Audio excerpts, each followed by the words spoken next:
दूरे सृष्टि आदि वार्ता, ये सेवा विभाग दे दिया है। भगवान विष्णु की नाभि कमल से ब्रह्मा, ब्रह्मा जी की भ्रकुटी से रुद्रावतार, पालन, सृजन, विनाश, सतोगुण, रजोगुण, तमोगुण के द्वारा अनंत लीलाएं। पर आप निकुंज में रसमयी प्रेममयी क्रीड़ा करते हुए अपने प्रेमियों के संग महासुख की वर्षा करते, स्वानंदिक विलासवान।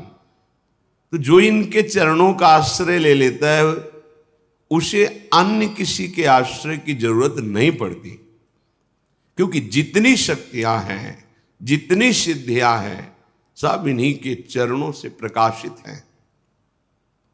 जो ऐसा नहीं जानते तो कभी कभी प्रश्न आते हैं कि प्रिया प्रीतम तो अत्यंत सुकुमार हैं, जैसे हमें रक्षा की जरूरत है तो अमुक देवता या अमुक ऐसा।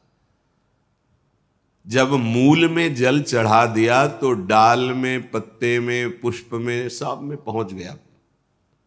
सबके मूल निकुंज बिहारी लालजू महाराज हैं। गीता जी में स्वयं कहते हैं, ऊर्ध मूल मधा शाखा मस्वत्थम प्राहुरव्ययम, मैं सबका मूल हूं। परब्रह्म की प्रतिष्ठा है हमारे श्री कृष्ण, और जो ब्रजेंद्र नंदन के रूप में प्रकट हुए वही निकुंज बिहारी लालजू अपने रूप से प्रकट हुए हैं। उपासक को अन्य आश्रय लेने की जरूरत नहीं है, क्योंकि अन्य कोई है ही नहीं। ये सब इन्हीं का विलास। पर जो निकुंज में विलस रहे तो दूरे सृष्टि आदि वार्ता, सृष्टि आदि वार्ता से दूर, क्योंकि सृष्टि की सेवा के लिए अंश रूप से आप विराजमान हैं भगवान विष्णु, ब्रह्मा, शिव रूप में। आप ही विराजमान, दूसरा कोई नहीं। निज महापूर्णात्म शक्त्याश्रयात, इनकी आत्म शक्ति से ही यह विस्तार हुआ है। ये अपने आप को ही विस्तार को प्राप्त किए हुए हैं। संजीवत्यथ चेष्टते निज निजे कार्य तमे वाद्भुतम। आहा, ये अपने प्रेमी जनों को जीवन प्रदान करने के लिए। प्रेमी जनों का जीवन क्या है? इनकी रूप माधुरी का गान करते हुए, रूप माधुरी का अवलोकन करते हुए, इनकी चरण सेवा में अपना जीवन, तो यही उनकी संजीवनी मूर्य है। ललिता ललित बजावती बीना, गुण गावती सोई जीवन जी जय। कौन से गुण? प्रिया प्रीतम का मुस्कुराना, प्रिया प्रीतम की क्रीड़ा, प्रिया प्रीतम की नाना प्रकार की रसकेली, उसका गान करते हैं। यही जीवन है रसिकों का। संजीवत्यथ चेष्टते, इनकी चेष्टा जीवन है प्रेमी जनों का। वो कोई प्रेमी ही जानता है। अपना प्रीतम, अपना प्यारा मुस्कुरा भर दे तो विश्व के सारे सुख लुटते घूमते हैं। फिर ये विश्वात्मा है, ये जो जो चेष्टा करते हैं, सखियां उनका गान करती हैं, उनका पान करती हैं। यही संजीवनी मूर्य है सखियों की। उपासकों की संजीवनी मूर्य है प्रिया प्रीतम का रूप, प्रिया प्रीतम का जस, प्रिया प्रीतम की महिमा। निज निजे कार्य तमेवाद्भुतम, वो सब अपनी अपनी सेवा में प्रिया प्रीतम को सुख प्रदान करने में बड़ा अद्भुत सुख अनुभव करते हैं। कैसे उस सुख का उदाहरण दे? अनुपम है, उपमा रहित है, पर लौकिक भाषा में। जैसे अपने अत्यंत लाडले दुलारे इकलौते बेटे को मां पवा रही है, तो जब वो बालक पाता है तो उसको कैसा सुख होता है। पा हो रहा है, हृदय उसका शीतल हो रहा है, तृप्ति मां को हो रही है। सखियों का हृदय प्रियालाल के प्रति कितना दुलार से भरा हुआ है। लाल ललना मिली हियो शिरावत मोर, पावे कोई और, तृप्ति करे कोई और, ये महासुख है। स्वातंत्रम, सारी शक्तियां इनके अधीन है, ये किसी के अधीन नहीं है। परम स्वतंत्र, न सिर पर कोई। परमम परेश, ये ईश्वरों के भी ईश्वर हैं। निकुंज बिहारी लाडली लाल। परमेश महा मानंदिक वृत्तिम श्रेय, परम स्वतंत्र परम महा आनंद वृत्ति युक्त होकर विलसते रहते हैं। ये अनुभव, ये आश्रय उसी को प्राप्त होता है जो रस का अनन्य हो जाता है, रसिक अनन्यों के संग से। हरिराम व्यास जी कहते हैं, तेई रसिक अनन्य जानवे। कौन है रसिक अनन्य? बोले जिनको विषय विकार न हरिसो रति, तेई साधु मानिवे। तेई रसिक अनन्य जानिबे, तिनकी संगति पतित सु उद्धरे। जो बारक बर घर आनिवे, तिनके चरणों दक सो अपने। नख शिख गातिन सानिवे, तेई रसिक अनन्य जानिवे। वही रसिक अनन्य है जिनके हृदय में ये षट विकार शांत हो गए हैं, काम क्रोध लोभ मोह मद मत्सर। कैसे शांत हुए? हर्षोरति, हा हरि रा राधा। प्रिया प्रीतम के चरणार विंद में जिनकी प्रीति हो गई है, उस हृदय में ये षड विकार अपना अधिकार छोड़ देते हैं। अर्थात इन विकारों का स्फुरण ही नहीं होता। तेई साधु मानिवे, वही साधु पदवी को प्राप्त है जो निर्विकार और प्रभु के प्रेम से युक्त हृदय है। वही साधु हृदय है, वही रसिक अनन्य है। हरिराम व्यास जी कहते हैं, प्रियाजू की कृपा से ऐसे रसिकों की संगति मिले तो हमारा उद्धार हो जाए। अगर एक बार भी इनकी संगति कर ले तो व्यर्थ नहीं जाएगी। जो वारक घर आनवे, एक बार यदि इनके समीप पहुंचना हो जाए या ये हमारे समीप कृपा करके सानिध्य दे दे, एक बार का मिलना वो व्यर्थ नहीं जाएगा, आपका परम मंगल कर देगा।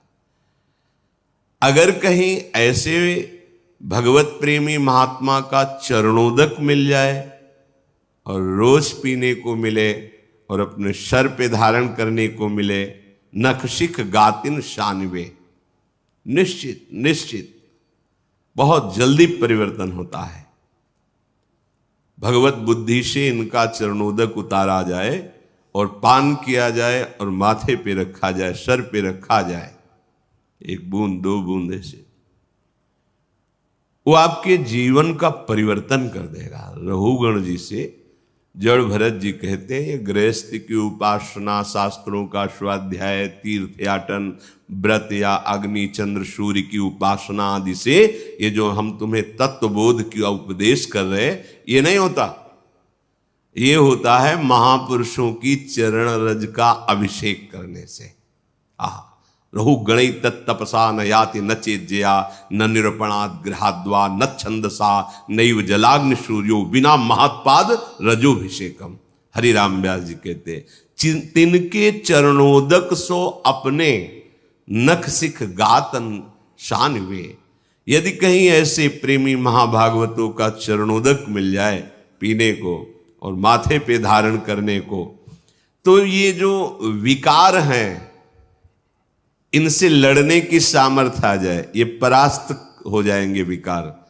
पर बिना महत्पाद रजोभिषेकम, ये कोई भाग्यशाली को बात समझ में आती है।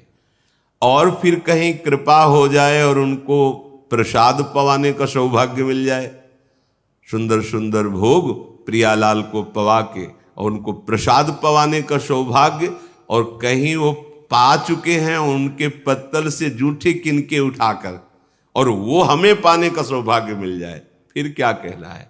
तिनकी पावन जूठन जेवत, क्या होता है, बोले तवही हरि ही आनिवे।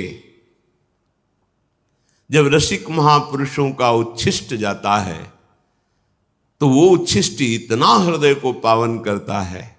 पहले चरणोदक बोले, अब उच्छिष्टामृत का प्रभाव हृदय में हरि प्रिया को प्रकाशित कर देता है। जूठन, संतों की जूठन। 4 महीने बराबर सेवा मिली।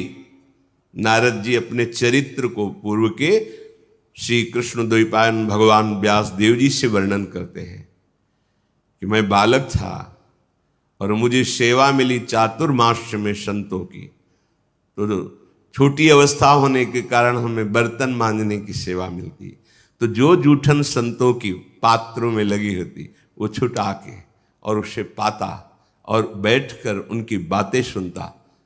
4 महीने के प्रभाव से ऐसे महान वृत्ति का उदय हुआ कि वही अगले जन्म में देवर्षि नारद के रूप में प्रकट हुए। स्वयं नारद जी श्रीमद् भागवत में अपने पूर्व चरित्र का वर्णन किए। 4 महीने संतों की सेवा का फल महाभागवत भगवत स्वरूप देवर्षि नारद बना दिया। तिनकी पावन जूठन जेवत तवही हरि ही आनिवे। महापुरुषों के उच्छिष्ट का बहुत बड़ा प्रभाव है। हृदय में हरि प्रिया प्रकाशित हो जाती है इनकी जूठन पाने से। तिनके वचन श्रवण सुनि तिहि छिन मन संदेह भानिवे। बोले ऐसे भगवत प्रेमी महात्माओं के वचन सुनते ही मन के जितने संदेह हैं वो सब नष्ट हो जाते हैं। सारे प्रश्न शांत हो जाते हैं। आप सुनते रहो, केवल कोई प्रश्न बकाया नहीं रह जाएगा। हर प्रश्न का उत्तर आपको मिल जाएगा सत्संग में। आप केवल ध्यान से सुनिए। तिनकी जीवन धन वृंदावन जीवत मरत बखानवे। व्यास राधिका रवन भवन बिनु तेई क्यों पहचानवे। बोले ऐसे रसिकों का जीवन जो प्रिया प्रीतम के अनुराग में है, और ऐसे रसिकों के जीवन की अंतिम श्वास ये वृंदावन ही है। अर्थात वो अनन्य होते हैं धाम के। ये आ ही जाएगा। प्रीतिस्तद वसति स्थले, अपार प्रीति हो जाती जहां अपने प्यारे प्रकट हुए हैं, प्यारे लीला परायण हैं, उस भूमि में जी नहीं सकते आप। अगर प्रभु की शरणागति युगल सरकार की हो गई है तो आपको ये ब्रज धाम, ये वृंदावन धाम ऐसा प्यारा लगेगा कि अब चाहे नरक मिले, चाहे स्वर्ग मिले, चाहे परम पद मिले, इसकी मुझे कोई परवाह नहीं। चाहे अपराध लगे, अब तो हम धाम के बिना नहीं जी सकते। अब हम ब्रजधाम के बिना, दुर्भाग्य है जो धाम के प्रति प्रीति ना हो, क्योंकि यही धाम आपको ऐसे रसिकों का संयोग कराएगा, ऐसे रसिकों का चरणामृत मिलेगा, ऐसे रसिकों का उच्छिष्टामृत मिलेगा, ऐसे रसिकों का वचनामृत मिलेगा। व्यास राधिका रवन भवन बिनु तेई क्यों पहचानवे। यदि वृंदावन में तुम्हारा भाव नहीं आया तो ऐसे रसिकों से तुम्हारी पहचान हो ही नहीं सकती, और बिना रसिकों के पहचान के प्रिया प्रीतम का प्रेम प्रकट नहीं होता। रंच मात्र प्रेम प्रकट नहीं होता। रे मन रसिकन संग बिन रंच न उपजय प्रेम। रसिक अनन्यों का मिलना दुर्लभ है। बस रसिक अनन्यों की बात मान जाए तो रस में डूब जाएगा। जाकी है उपासना ताही की वासना, ताही को नाम रूप लीला गुण गाइए। यह अनन्य परम धर्म परिपाटी, वृंदावन बसी अनत न जाइए। सोई व्यभिचारी आन कहे आन करे, ताको मुख देखे दारुण दुख पाइए। व्यास होई उपहास त्रास किए, आस अछत कित दास कहाइए। हरिराम व्यास जी के जिसकी तुम्हें भगवत कृपा से गुरु प्रदत्त उपासना है मिली है, उसी के मिलन की, उसी के रूप की, उसी के गुण की, लीला की तुम्हारे हृदय में चाहत होनी चाहिए। ये चाह प्रकट हो गई तो सब चाहें नष्ट हो जाएंगी। इस एक चाह में सामर्थ्य है हर चाह को मिटा देने की। क्या? अब इस जन्म में प्रिया प्रीतम से मिलना होगा। मिलने का उपाय है निरंतर प्रिया प्रीतम का स्मरण करना, नाम जप करना, उनके लीला गुण गायन करना, उनके जनों का संग करना, उनके लिए ही कर्म करना, उनकी प्रसन्नता के लिए, उनके समर्पण के लिए सारी चेष्टाएं, तन मन वचन सब। जाकी है उपासना ताही की वासना, ताही को नाम रूप लीला गुण गाइए। यह अनन्य परम धर्म परिपाटी, यही रसिक अनन्यों का प्रेम धर्म है, यही परिपाटी है, यही मार्ग है, यही निष्ठा है कि अपने आराध्य देव के नाम रूप गुण लीला धाम के चिंतन में मगन रहे। वृंदावन धाम की उपासना धाम के प्रभाव से ही सफल होती है। जब आपको समय मिले तब धाम आइए, पर धाम का चिंतन तो आप कर सकते हैं। कई बार सत्संग में चिंतन का प्रकार बताया गया है। अगर कहीं आपको वास का सौभाग्य मिल गया है तो फिर यद्यपि मिले कोटि चिंतामणि तऊ न हाथ पसार।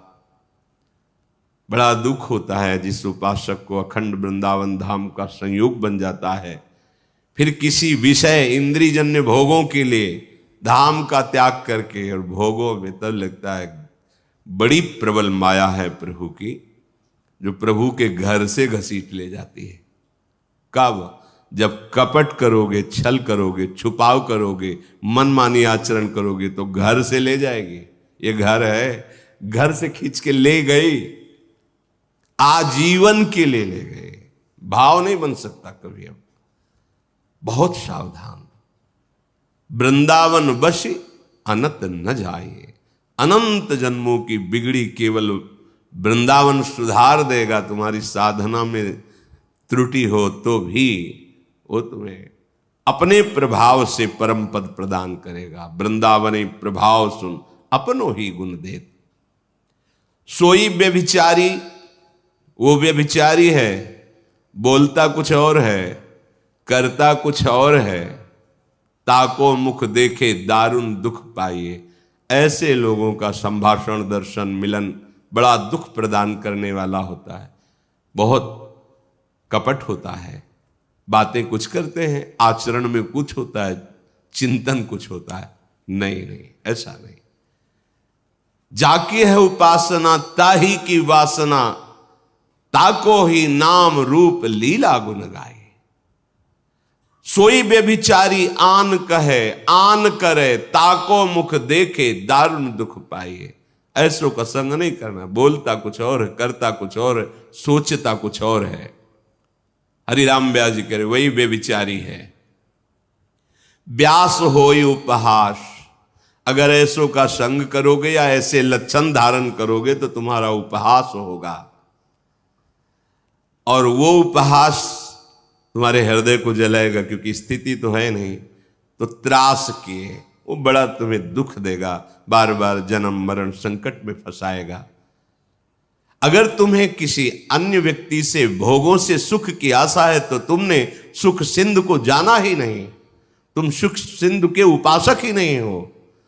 कहीं समुद्र की प्राप्ति होने के बाद क्षुद्र गड्ढों की आशा होती है क्या प्यास बुझाने के लिए? ये तो प्रेमामृत समुद्र है, और तुम सुख कणों के लिए विषय भोगों में अधर्माचरण युक्त जाओ।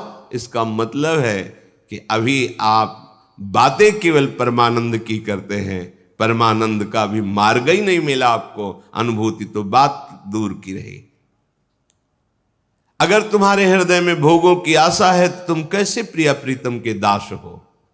व्यास होई उपहास त्रास किए आस अचत, कित दास का कैसे तुम दास कहला सकते हो? श्रीपाद प्रबोधानंद जी यही बात कह रहे हैं। कह रहे कि आनंदानाम परम चरमो यो अवधीर वैष्णवानाम सर्वोर्ध्वानाम सकल हरिशक्त युन्नत नीचान योवा संपूर्णानाम परम भगवद सद्गुणानाम च योवा श्री वृंदावन भुवि वरीवर्ति सर्वोर धामनी। श्रीपाद कह रहे कि वैष्णव का चरम आनंद प्रदान करने वाला ये वृंदावन धाम है। वैष्णव का चरम आनंद क्या है, परम सीमा का आनंद क्या है? हर समय भजन होते रहना। तो यहां फिरे स्वार्थ आपने भजन गए फिरे बाह। पहली बात, जैसे नाम निरंतर चलना, रूप के ध्यान में मगन रहना, लीला गुणों का चिंतन करना, ठीक वैसे ही धाम वास है। धाम अगर आप वास कर रहे हैं, नाम चिंतन में त्रुटि बराबर नहीं हो रहा, रूप का ध्यान भी नहीं हो रहा, लीला गुण में भी रुचि नहीं, तो एकमात्र धाम संपूर्ण भजन हो गया आपका, और यह आपको भगवत प्राप्ति करा देगा। आनंदानाम परम चरमो योवधीर वैष्णवानाम, जो आनंद की चरम सीमा है प्रेम, प्रेम में भजन, वो आपको वृंदावन धाम प्रदान कर देगा। विश्वास कीजिए। वैष्णवानाम पर शर्त है वो प्रभु का हो चुका हो, अर्थात मन वचन कर्म से ये ठान लिया हो कि मुझे भगवत प्राप्ति करनी है। उसका उपाय है सदगुरु की शरण, सदगुरु प्रदत्त मंत्र नाम उपासना, उसे वैष्णव कहते हैं। जो वैष्णव है उसको आनंद की परम चरम अनुभूति वृंदावन धाम कराता है। ये विश्वास का विषय है, पक्का ऐसा ही है। अपना साधन भजन क्या है, पर धाम की जब कृपा का अनुभव होता है तब लगता है, जो वाणी जी में धाम कृपालु है ऐसा लिखा है, वो अनुभव कराता है वृंदावन। सर्वोर्ध्वानाम सकल हरिशक्त युन्नतीनांच योवा संपूर्णानाम परम भगवद सद्गुणानाम च योवा। ये श्री धाम वृंदावन समस्त धामों का ऊर्ध्व है, मूल है, सबसे महान, इसी के अंश से सब धाम धामी प्रकट होते हैं। और समस्त शक्तियों को प्रकट करने वाला ये चरम स्थान वृंदावन धाम है, क्योंकि धामी प्रिया प्रीतम से ही सब प्रकट हुए हैं। मूल वृंदावन धाम, मूल बिहारी बिहारिंजू। जो महाभागवत वृंदावन धाम का आश्रय, वृंदावन धाम का वास स्वीकार करता है, अन्य संबंध छोड़कर, दूरादपास्य सुजनान सुखमर्थ कोटिम सर्वेषु साधन वरेश चिरम निराशा, शर्त है। यह जोरी अविचल वृंदावन नाही नान सुकाज। अब ये वृंदावन आपके अंदर वो संपूर्ण उत्तम गुण प्रकाशित कर देगा जिससे प्रिया प्रीतम रीझ जाते हैं, अन्य साधनों से नहीं। वृंदावन धाम का आश्रय, वृंदावन धाम का वास भगवत प्रेमी महात्माओं का सानिध्य दिलाएगा। चरण रज, चरणामृत, उच्छिष्टामृत, वचनामृत, इसके प्रभाव से हमारे हृदय में निर्दोष स्थिति जागृत होगी, निर्विकार स्थिति जागृत होगी। उसी निर्विकार स्थिति में प्रीति का प्रादुर्भाव, उसी प्रेम पुलकन में वो प्रिया प्रीतम की रूप माधुरी का अनुभव करता है। तो सारे सद्गुण धाम की कृपा से उसके हृदय में आ जाते हैं। इसलिए अन्य आश्रय, अन्य वार्ता, अन्य भाव त्याग करके अनन्य भाव से नाम रूप लीला धाम की उपासना में निश्चित, अगर आपकी त्रुटियां भी हैं, गलतियां भी हैं, अपराध भी हैं, तो आप चिंता मत करो। धाम अपने प्रभाव से आपको निर्मल कर देगा। सारे महाभागवतों के सद्गुण दैवी संप्रदा आप में प्रकाशित कर देगा। विश्वास करो, ये धाम कोई जड़ नहीं है, ये चैतन्य घन है। आप धाम का आश्रय लिए तो प्रिया प्रीतम सहचरियां खग मृग पशु पंछी लता यमुना रसरानी वृंदा सखी ये सब आप पर कृपा करेंगे, सब आपको उस महानता की स्थिति में पहुंचा देंगे कि इन्हीं नयनन सम सुख देखे। इन्हीं नेत्रों से आप निकुंज का सब सुख देख पाएंगे इनकी कृपा से। इसलिए धीरे धीरे वृत्तियों को अनन्यता की तरफ ले चलो। जाकी है उपासना ताही की वासना। रसिक मंडली में या तन को नीके ढंग लगाओ, दंपति यश गाओ हर्षाओ हित सो रीज रिझाओ। देवन को दुर्लभ नर देही तैने सहज ही पाई, मन भाई निधि पाई फिर क्यों जान बुझ बिसराई। एक अहमता ममता ये जग में है दुखदाई, ये जब श्री जी की ओर लगे तो होत परम सुखदाई। तात मात सुत दार देह में मति अरुझय मति मंदा, हित किशोर को होए चकोर तू लख वृंदावन चंदा। सीधी बात, रसिक मंडली में या तन को नीके ढंग लगाओ, दंपति यश गाओ हर्षाओ हित सो रीझ रिझाओ। बहुत बढ़िया औषध।